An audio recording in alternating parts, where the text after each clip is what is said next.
Vamos a comenzar con una oración como hacemos siempre en todo, involucrando al Señor.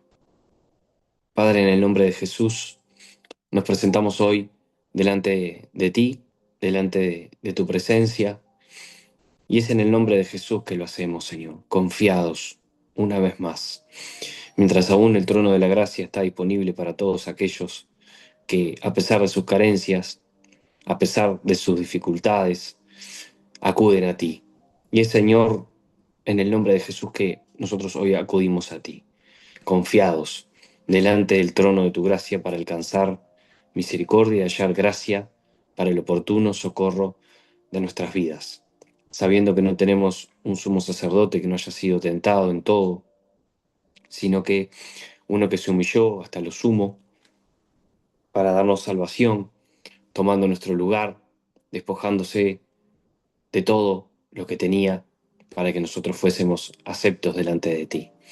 Y es por ese sacrificio, Señor, que hoy nosotros, con la legalidad que esto nos da, venimos delante de ti, conscientes de nuestra necesidad de ti, conscientes, Señor, de que solos no podemos, conscientes, Señor, de que se presenta resistencia ante lo que tú quieres hacer, lo que tú quieres hablar, pero nosotros perseveramos, Señor, y no perseveramos en nuestra fuerza, sino llenándonos de las fuerzas que provienen de tu Santo Espíritu, en el nombre poderoso de Jesús. En este momento te pedimos, Padre, que sean tus ángeles peleando la batalla por nosotros y que tú, Señor, disipes los aires de toda influencia y potestad de tinieblas que esté alrededor nuestro, de toda atmósfera de opresión, de ansiedad, de angustia, de tristeza, de muerte, de duda, de miedo, de incredulidad, de distracción, de pereza, de apatía, de letargo, de hastío, poderoso Rey. Y llénanos de tu fuerza, llénanos de gozo, llénanos de alegría, llénanos, Señor, de tu paz, de tu presencia, de tu poder, de tu sabiduría de lo alto. Te lo pedimos, Señor, porque necesitamos de tu sustento y necesitamos de esto en el nombre poderoso y precioso de Jesús. Sea tu Santo Espíritu, a través del mensaje compartido hoy y en los corazones de cada uno de nosotros, asentando esta palabra, para que como semilla pueda dar fruto agradable a ti y en abundancia. En el nombre precioso y poderoso de Jesús, atamos todo ataque, toda retaliación y toda venganza que quiera venir en contra de nosotros y nuestros seres queridos. En el nombre precioso y poderoso de Jesús. Amén. Amén. Bueno, y como es costumbre, siempre el Señor, el mensaje que trae a compartir es algo en lo que nos está tratando. ¿Qué más quisiera yo que decirles que todo es color de rosas?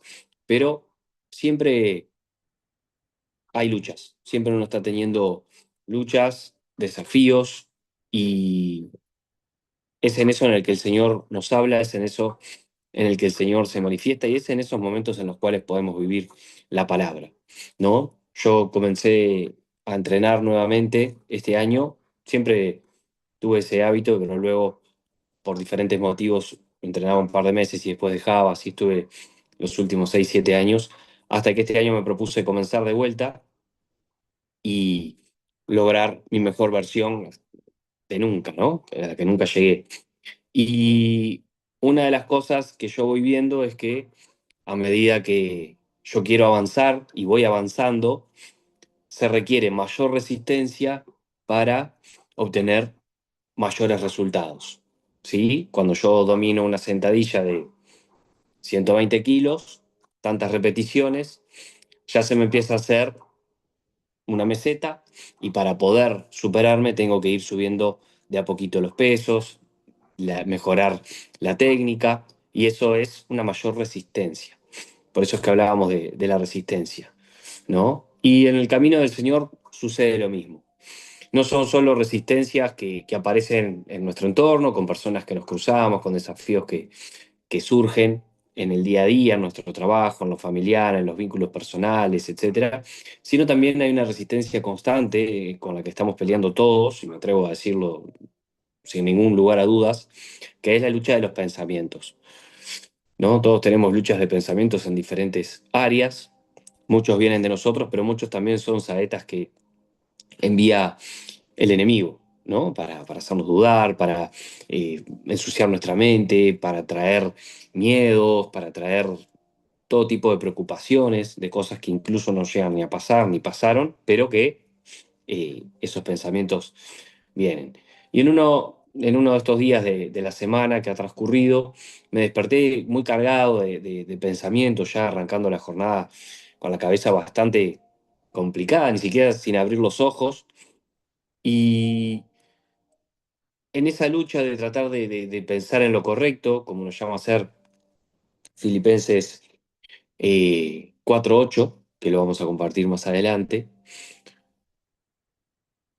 me vino un recurso que nunca me había venido, ¿no? A la mente.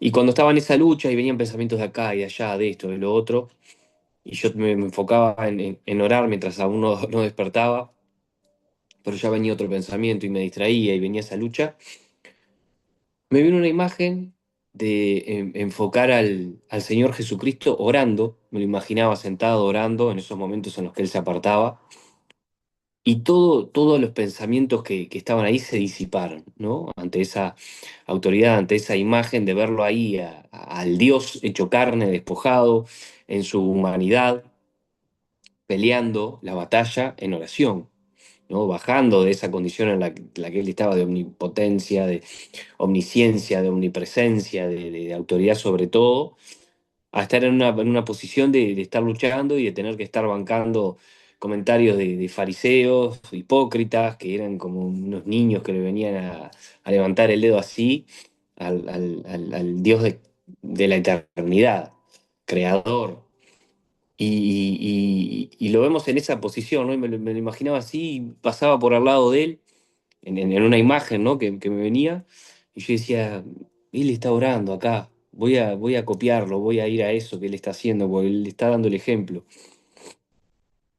Y esa fue la palabra que el Señor me dio, ¿no? Ahora vamos a dar un poco más de contexto en cómo la palabra nosotros podemos ver esto, pero fue algo que la verdad me ayudó tremendamente y que viví esa disipación de esa nube de pensamientos que estaban alrededor mío, con esa imagen, ¿no? De nobleza, de pureza, de estar él ahí orando, me lo imaginaba de rodillas, sentado en el desierto mientras ayunaba, orando, con hambre, con sed, con frío en las noches y con calor de día, pero fortaleciéndose en el Señor. Y, y bueno, para irnos situando un poco en la palabra y que no quede solo en lindas imágenes y una experiencia, vamos a ir a Primera de Corintios, capítulo 11.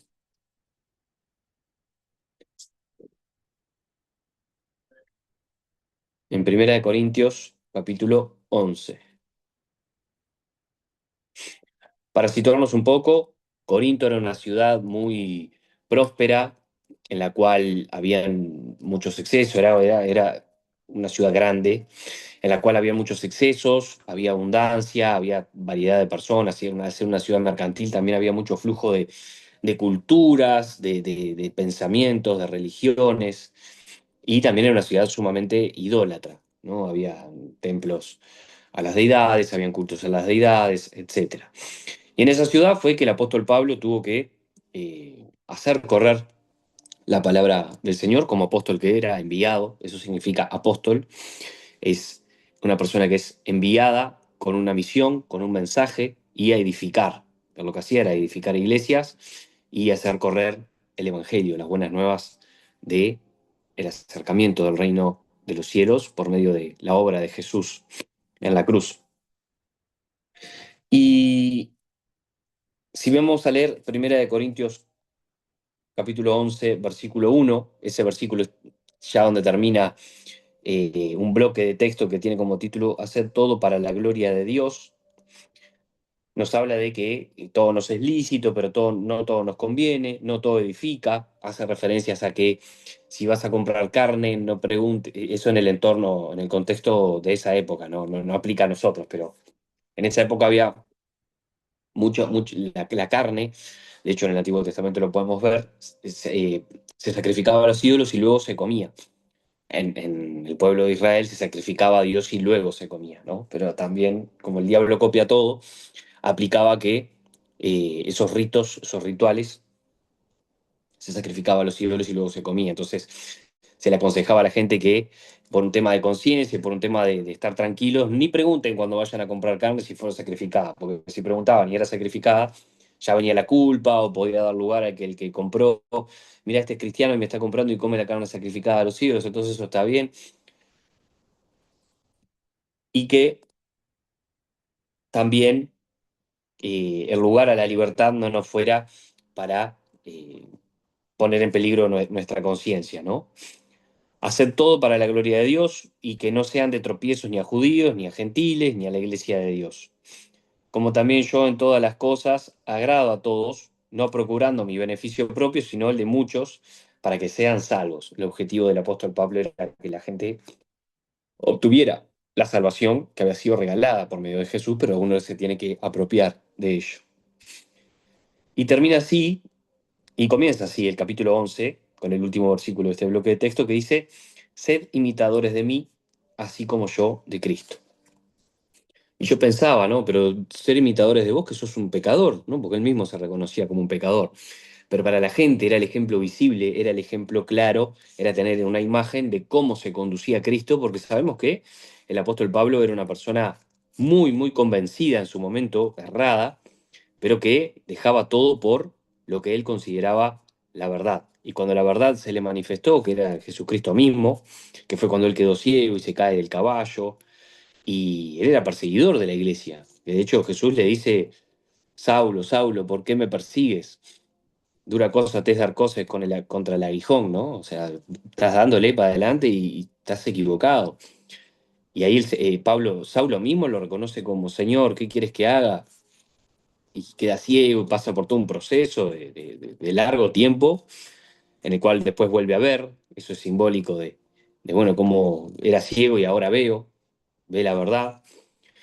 Y esa verdad, luego de un largo trato del Señor y de comunión con Él, y de lo que el Señor quiso hacer a través de su vida, para glorificarse en aquel perseguidor de la iglesia, que luego fue el edificador más grande de la iglesia, lo podemos ver reflejado en su actuar, en sus palabras, en todas las cartas que hace a Timoteo, bueno, las cartas a todas las ciudades, Corinto, Filipo, Colosas, Roma, a los hebreos, etcétera.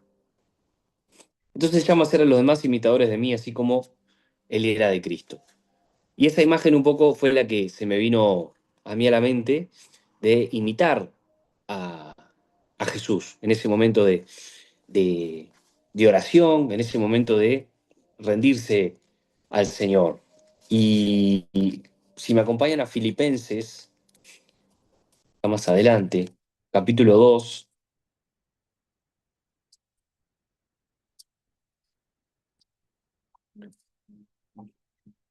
Filipenses capítulo 2, versículo 5, ahí nosotros podemos leer lo siguiente. Tiene como título ese bloque de texto, Humillación y exaltación de Cristo. Haya pues en vosotros este sentir que hubo también en Cristo Jesús, el cual, siendo en forma de Dios, no estimó el ser igual a Dios como cosa a que aferrarse, sino que se despojó a sí mismo tomando forma de siervo, hecho semejante a los hombres, y estando en la condición de hombre, se humilló a sí mismo, haciéndose obediente hasta la muerte y muerte de cruz. Por lo cual Dios también lo exaltó hasta lo sumo y le dio un nombre que es sobre todo nombre, para que en el nombre de Jesús se doble toda rodilla de los que están en los cielos y en la tierra y debajo de la tierra, y toda lengua confiese que Jesucristo es el Señor, para gloria de Dios Padre. Y veía cómo el nombre de Jesús, aquel que estaba en esa imagen que yo veía, orando y perseverando en ese momento de debilidad, de lucha, porque ponerse a orar es tedioso, ponerse a orar no es algo que uno disfruta como quien se acuesta a mirar una película o algo, no, a mí me es súper difícil. Para mí es una lucha ponerme a orar. Y me pongo a orar y me viene una ansiedad de querer salir y que me quiere sacar constantemente. Entonces, es algo con lo que también hay que batallar. Más allá de todo lo que te lleva a orar, que es batalla, también en la oración a veces es difícil permanecer. Pero cuando uno entra y deja fluir, incluso hay varias herramientas como ponerse a adorar, como preparar el ambiente, traer a memoria pasajes y confesarlos de la palabra. Son cosas que son herramientas que nos sirven para eh, poder rechazar y defendernos de ese asedio de las tinieblas para frenarnos, ¿sí? Porque si no es cosas de nuestro entorno, que se escuchan gritos afuera o una llamada o un problema que surge, vienen pensamientos o viene ansiedad o viene algo que tengo que hacer, ¿sí? Y es algo que me quiere sacar constantemente. Pero si nosotros batallamos con el nombre de Jesús, con esto que aquí estamos confesando, podemos ver cómo Él también pasó por situaciones de este estilo. No dudo que Jesús hubiera pasado por montones de batallas mentales, como lo debe haber pasado también en Getsemaní, cuando estaba orando ahí y sentía que se le venía el abandono del Padre, ya era inminente, algo que nunca había vivido, ese abandono, esa soledad, ¿sí? Porque si él algo sabemos que estaban en unión y comunión con el Padre, era el verbo hecho carne, la palabra. Y aún así y todo, en esa condición de hombre, él pudo salir a flote en su misión. Él pudo vivir sin pecado, algo que para nosotros es inviable.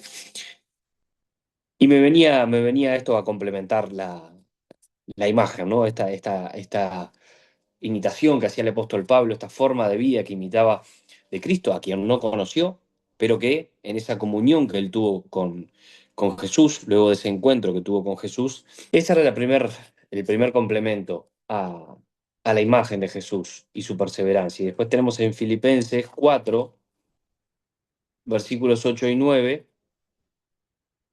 esto tiene como título, En esto pensad.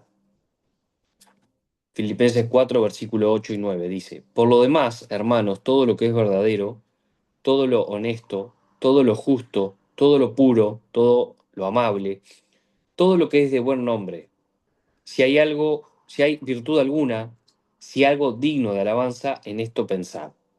Lo que aprendisteis y recibisteis y oísteis y visteis de mí, esto haced, y el Dios de paz estará con vosotros. Otra vez un llamado a imitarle en la forma de conducirse. Yo me imagino al apóstol Pablo, que no debería ser una persona muy amigable, muy cariñosa, pero sí entregado totalmente a la misión que él tenía, ¿no? De ser mensajero del Señor. Y llamaba a los demás a pensar en todo lo verdadero, todo lo honesto, todo lo que es puro, todo lo que es justo, amable y todo lo que es de buen nombre. Está hablando directamente de Jesús, está hablando directamente de un llamado a pensar en las cosas del Señor. Y esto no es ser un santo, un religioso, no, es perseverar en la esencia que el Señor quiere que tengamos, que está en su palabra. Entonces, si yo estoy lleno de su palabra, puedo traer a memoria, e incluso confesarlos, que es hasta mejor, toda su ley, todo su mensaje, todas las ocasiones de la palabra en las cuales sus hombres más valientes y más llenos de su espíritu cayeron y abrieron la puerta a- al error, a la maldición, y aún así el Señor los sacó de esa condición. Por eso es importante que también nosotros perseveremos en la palabra para poder tener esos recursos. Me acuerdo que había un pastor que comentaba de otro pastor que había conocido que había tenido un pasado muy turbio en cuanto a la sexualidad, ¿no? Y que había consumido todo tipo de material pornográfico, etcétera,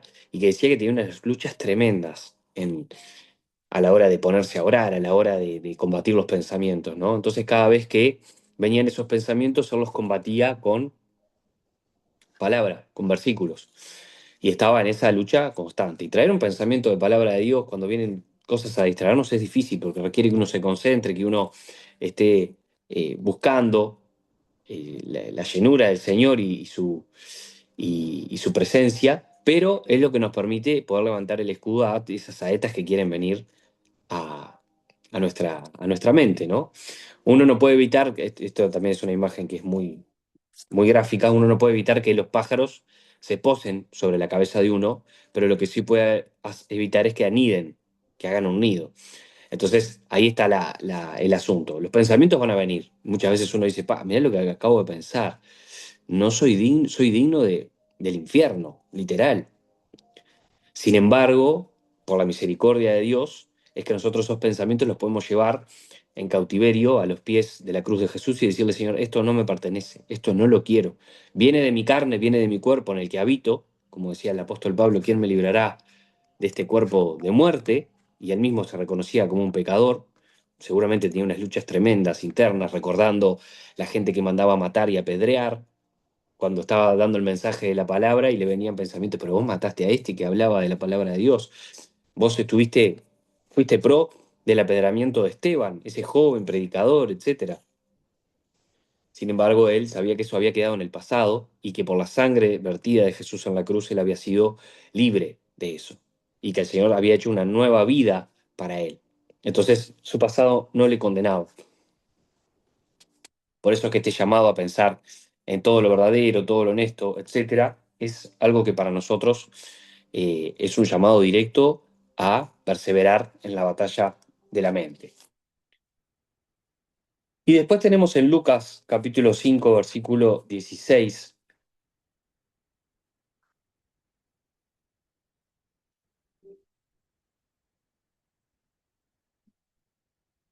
un registro directo de cómo Jesús estaba también constantemente batallando en oración. Aquí se nos habla en Lucas capítulo 5, versículo 12, de cómo él sana a un leproso. Dice, sucedió que estando él en una de las ciudades se presentó un hombre lleno de lepra, el cual, viendo a Jesús, se postró con el rostro en tierra y le rogó, Señor, si quieres, puedes limpiarme. Entonces, extendiendo él la mano, le tocó, diciendo, quiero, sé limpio, y al instante la lepra se fue de él.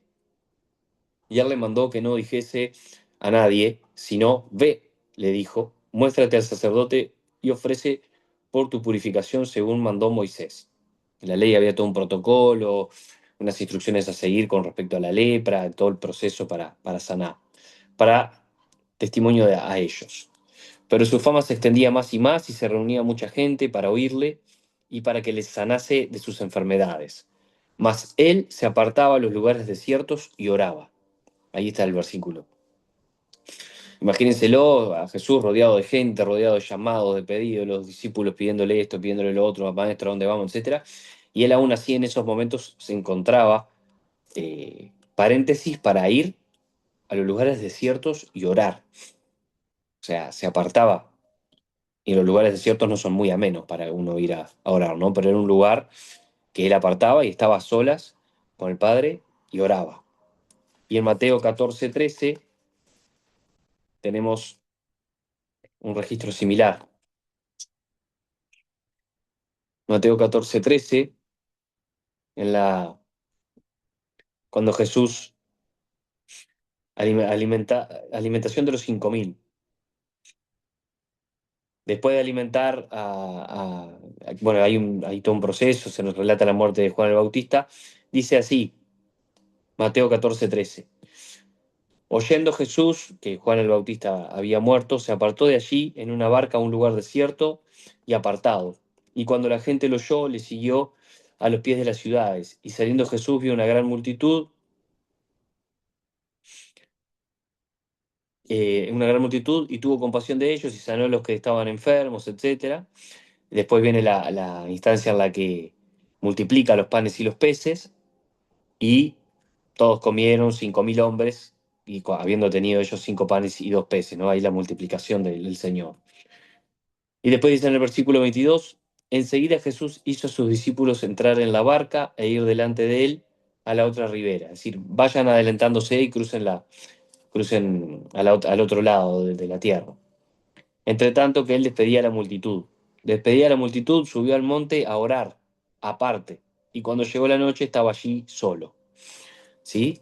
Y estas son un poco las imágenes que, que me venían, ¿no? Del Señor orando, buscando esos momentos, perseverando, viviendo el día a día. Sí, pues si uno piensa, todas las veces que voy a tener que orar y lo que me cuesta, es imposible, no voy a poder. Ahora, si yo me concentro, bueno, hoy lo hago, mañana lo hago, sí, en el día a día ir haciéndolo, bueno, ahora voy a orar 5 minutos, estoy trabajando y canto una adoración, y ya que hice una, hago dos, y ya que hice dos, hago tres, y me vienen ganas de ver un partido de fútbol ahora que está el Mundial, y sé que no estoy muy bien, y bueno, y de repente me pongo una palabra, me pongo algún mensaje para poder estar alineados, para poder estar, como dice Efesios 6:18, orando en todo tiempo, con libertad, pero sabiendo como Jesús mismo peleaba la batalla siendo el unigénito de Dios, cuanto más nosotros, que somos creación y que sin Él somos polvo y ceniza y nos vamos para el lugar que está destinado a Satanás y sus demonios. Sin Él, con Él, somos copartícipes de la heredad del reino de los cielos. Así que yo los invito a poder estar batallando y peleando, que sé que todos tenemos nuestras luchas, todos tenemos nuestros desafíos, porque el apóstol Pablo, que es el que el Señor eligió para que su palabra fuese complementada en lo que respecta al Nuevo Testamento, y la llegada a los gentiles eran todos aquellos que no eran parte del pueblo judío, ¿sí? Nosotros por sangre, salvo que no lo sepamos, no somos judíos. ¿Sí? Entonces calificamos dentro de esos gentiles que una vez que aceptan a Jesús, son parte, se vuelven parte del pueblo de Dios. ¿Sí? Son la iglesia nueva que el Señor tomó para sí como su esposa.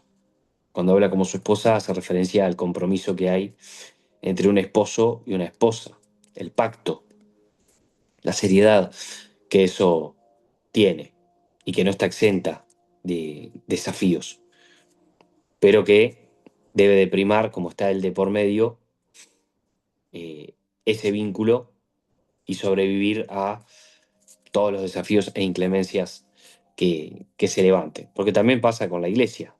Si vemos nosotros en Apocalipsis, los capítulos 2 y 3, vamos a poder ver el llamado a a las 7 iglesias, ¿no? Que muchos entienden que son diferentes etapas en las que ha estado la iglesia o diferentes etapas en las que pasa uno como miembro de la iglesia, ¿no? En la que uno de repente se olvida de su primer amor con el Señor y ya no está esas ganas de estar orando y adorando, etcétera, y como que nos vamos entibiando progresivamente en el correr de los días, las semanas y los meses, o podemos ver ese llamado a la iglesia a comprar oro refinado de él, una iglesia que estaba en abundancia, una iglesia que había crecido y que tenía mega conciertos y abundancia de gente, etcétera, pero acá no me tenés a mí, dice el Señor. Tenés crecimiento, tenés abundancia, pero eres un pobre, desnudo, desventurado, ciego, ¿sí? Imagínense. Entonces, debemos a diario ir a comprar ese oro como a diario o una vez por semana o varias veces por semana vamos a comprar los víveres y las cosas para el sustento, ir al Señor para poder tener el sustento que de Él proviene. Y toda la palabra se va como cerrando en este mensaje, ¿no? Podemos recordar la parábola de las 10 vírgenes, que habían 5 prudentes y 5 imprudentes, 5 que tenían el aceite para la lámpara y 5 que no, y las 5 que no tenían el aceite le pidieron a las otras, pero dice, no, no, vayan y compren, y de esta hora de la noche, ¿a quién la vamos a comprar? Y bueno, yo no te voy a dar de mi aceite. Y se quedaron afuera de las bodas, y esas bodas hacen referencia a las bodas del Cordero, cuando el Señor vuelva, algo que está inminente y que es próximo. Por eso es que tenemos que estar atentos también y velando por los tiempos en los que estamos, ¿sí? Eh, como dice, arrepentidos porque el reino de los cielos se ha acercado, ¿no? Y es un mensaje que en aquel entonces, para la venida del Señor, cuando el apóstol Pablo y la iglesia surgía, faltaba un montón. Pero en realidad eso es una actitud en la que uno tiene que estar, es un estado de estar como si el Señor viniera ahora. Si el Señor viniese ahora, ¿cómo me encuentra? ¿Qué me encuentra haciendo? ¿Qué me encuentra pensando? Porque no hay que olvidarse que los ojos del Señor traspasan todo y lo tienen clarísimo. Miran a lo profundo, a quién no perdonaste, qué estás pensando, eh, todo lo que de repente uno aparenta por fuera, pero por dentro es otra cosa. ¿Sí? Eso al Señor no se le oculta. Entonces es importante que tengamos esos momentos también para ir rendirnos delante del Señor y decirle, Señor, estoy así, estoy sucio, estoy leproso, como leíamos recién, y que hay una prédica al respecto, un mensaje. Si quieres puedes sanarme. Estoy acá, hediondo, sucio. Sé que no soy agradable a ti, pero limpiame, por favor. Te necesito.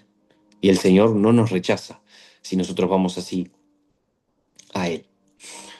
Así que ese es el llamado al día de hoy, a tenerla en cuenta como Él oraba, a tenerla en cuenta a lo que nos llama a pensar y a cómo nos llama también a perseverar para poder ganar la corona de justicia y poder ser parte del reino de los cielos.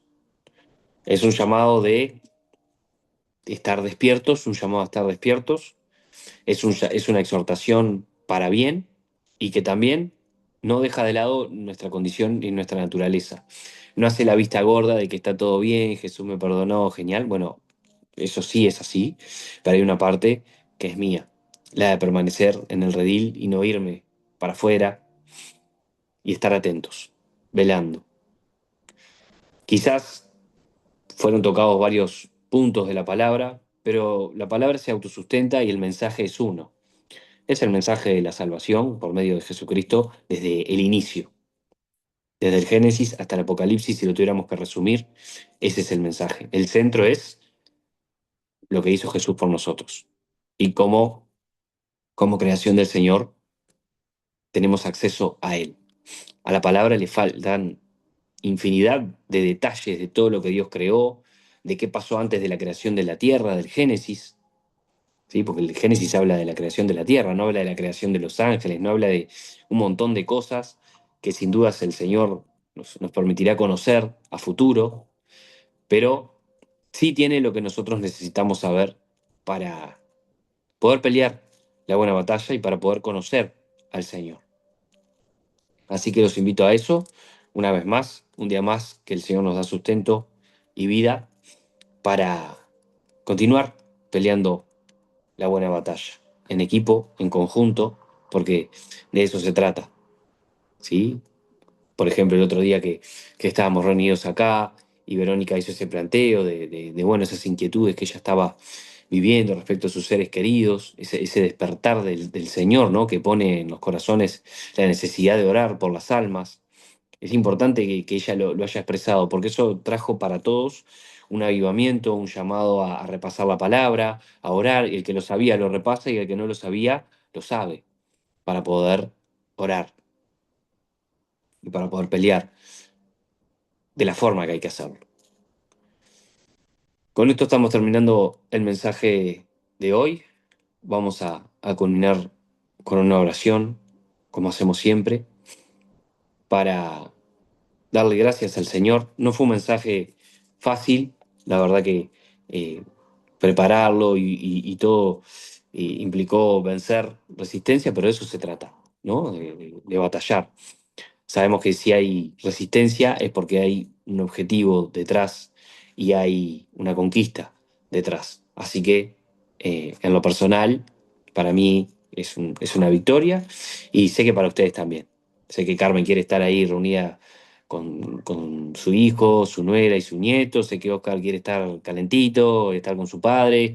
Sé que la abuela Vivi quiere descansar. ¿Sí? Nosotros acá de repente podríamos estar mirando una película tranquilos, pero estamos haciendo esto con gozo, no como obligación. ¿Sí? Los invito a tomar nuevamente postura y actitud de oración y de reverencia para darle gracias al Señor por este mensaje, para darle gracias por su misericordia, por su amor, por su bondad, para pedirle que nos sustente, para pedirle que nos dé fuerzas, para pedirle discernimiento, para poder pedirle sabiduría de lo alto, como Él nos llama a hacerlo, para poder obrar y tomar las decisiones correctas a tiempo. Ayúdanos, Señor, ayúdanos en nuestras carencias, en nuestras debilidades, en nuestras luchas. En el nombre poderoso de Jesús, glorifícate en nuestras vidas. Queremos, Señor, la llenura de tu espíritu, queremos de tu presencia, queremos de tu paz, Señor. Así como un niño clama por la leche de su madre, así nosotros hoy peleamos, Señor, para que venga tu sustento a nuestras vidas, nutriente a nuestro espíritu, tu paz que traiga consuelo a nuestras almas. En el nombre poderoso y precioso de Jesús, oramos por las familias de todos los que estamos aquí reunidos y de todos los que estamos en el equipo y en el grupo, en el nombre poderoso de Jesús, por nuestros hijos, tíos, primos, abuelos, hermanos, hijos, etcétera, nietos. Padre, oramos por la pastora Viviane, te pedimos que la guardes, que la cubras, por el apóstol Palavecino y el liderazgo de MAPRI y sus familias. Oramos por la pastora Natalí, oramos por Mirta, Señor, oramos también en el nombre poderoso de Jesús por Vanessa y Marcelo y el ministerio El Shaddai. Padre, te pedimos que guardes el liderazgo, que los protejas en el nombre poderoso de Jesús y que a nosotros también, Señor, nos fortalezcas para poder seguir avanzando y pasar de la leche a la vianda, a poder recibir lo que tú tienes para nosotros y poder encaminarnos y avanzar en las sendas del propósito que tú tienes para con nuestras vidas. Perdona, Señor, por entorpecer y por encabronarnos tantas veces y hacer poco más difícil el asunto, pero sabemos que para ti no hay nada imposible y que tú te glorificarás en nuestras vidas. Gracias, Señor. Permítenos terminar esta jornada de manera amena, productiva, calentitos, cada uno en su casa. En el nombre de Jesús. Amén.